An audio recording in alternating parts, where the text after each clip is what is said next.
Hello, my name is Akukin Zoneras from Group 4. My matrix card number is DE240041. Today, I will present the title of our project that is Audio Spectrogram from Music Signal Convert Audio to Digital Signal. So the first slide is the introduction. So our scope is like the telecommunication. So as we all know, every signal, every data has its signal, such as telecommunication, transforming real-world analog signal into digital data, optimizing it for transmission, and restoring it perfectly on the receiving end. For example, such as phone call, radio, and television broadcasting. Next is DSP. It has transformed the industry by enabling signaling tone production or detection, frequency band shifting, and power line harm filtering. So it's like converting a raw signal into a better signal. Then, with our topic, we'll choose audio player.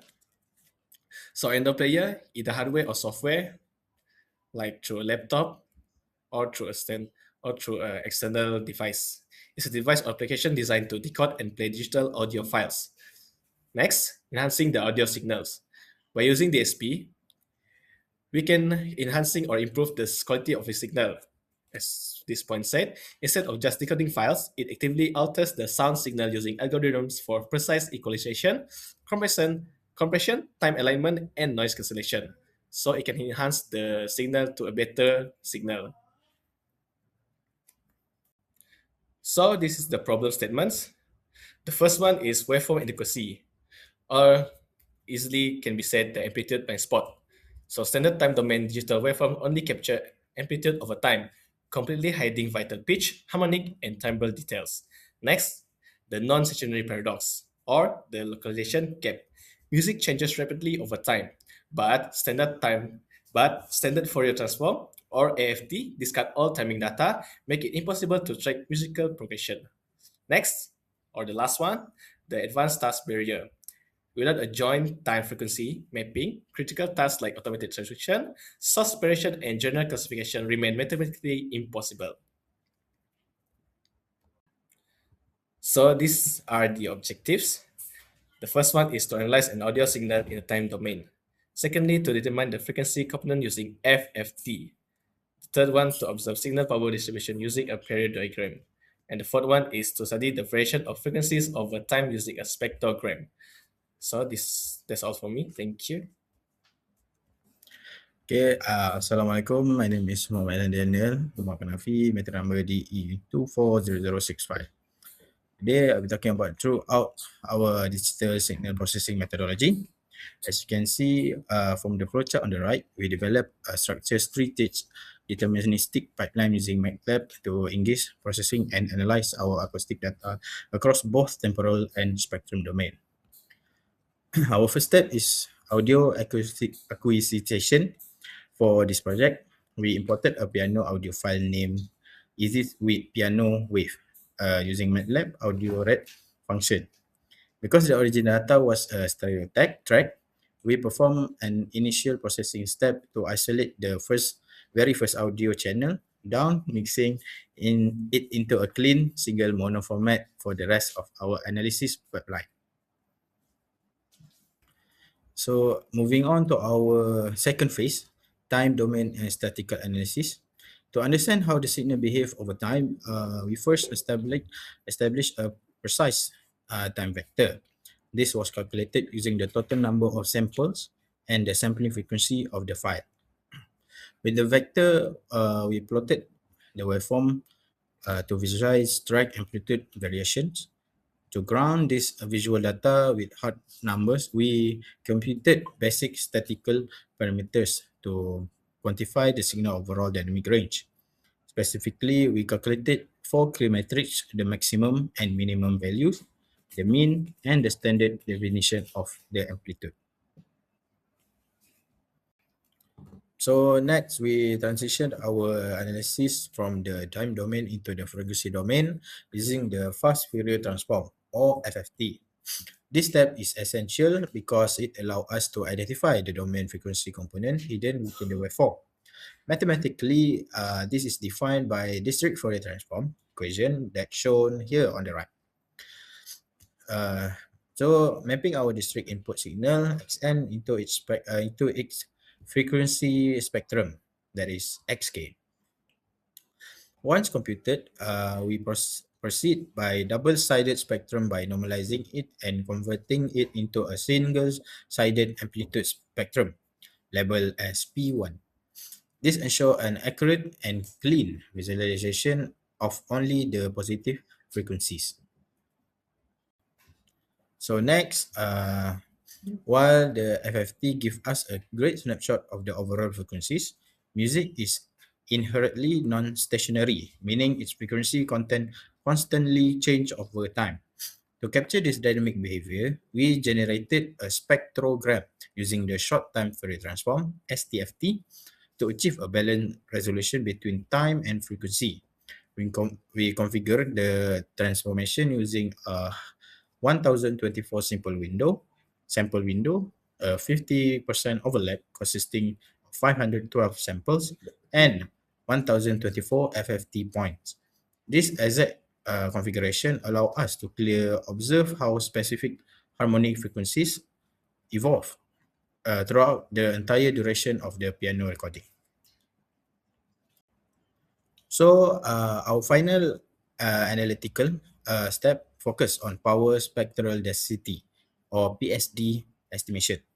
Here we utilize a periodogram to detail exactly how the signal power is distributed across the frequency spectrum. A common issue with this type of computation is spectral leakage, which can distort our result. To mitigate this, we apply a periodic hunting window to the data prior to running the periodogram. This smooth out the signal boundaries, minimize leakage, and give us a highly accurate final reading of acoustic energy. So that is all for me. Assalamualaikum and thank you. As you can see in the diagram, this is the frequency of 44,100 Hz. The waveform in the diagram show that the amplitude variation of piano signal over time with the signal fluctuating around zero. The signal is fluctuating in negative 6 to 6, 0.6 in signal time domain. For this part, the FTT magnitude spectrum in diagram show that the signal in magnitude against the frequency in Hertz. The spectrum indicates that the strongest components are concentrated at the lower frequencies while the magnitude decreases as the frequency increases. For the result, most of the energy is concentrated in the lower frequency, especially below about 5 kHz, while the higher frequency components appear weaker. The vertical color bars in the spectrogram represented power level. The brighter region indicates stronger signal energy. This diagram also shows how the frequency content changes over time as the music signal is played. As you can see in the diagram, period, periodogram power spectrum estimate, the power from negative 20 gradually decrease to around 180 to 200 because the in- the higher the frequency, the lower the power will decrease.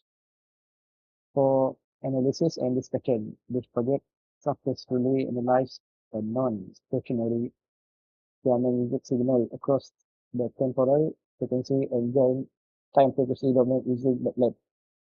The initial time domain analyzed capture an X-second waveform fluctuating symmetrically around a mean of negative 4.5 to 3 times negative 5 without tripping, while the fast Fourier transform and the period, periodogram estimated reveal that the signal dominant structural energy and the harmonic overtone are heavily corrected below 5 kHz and completely roll off past 10 kHz.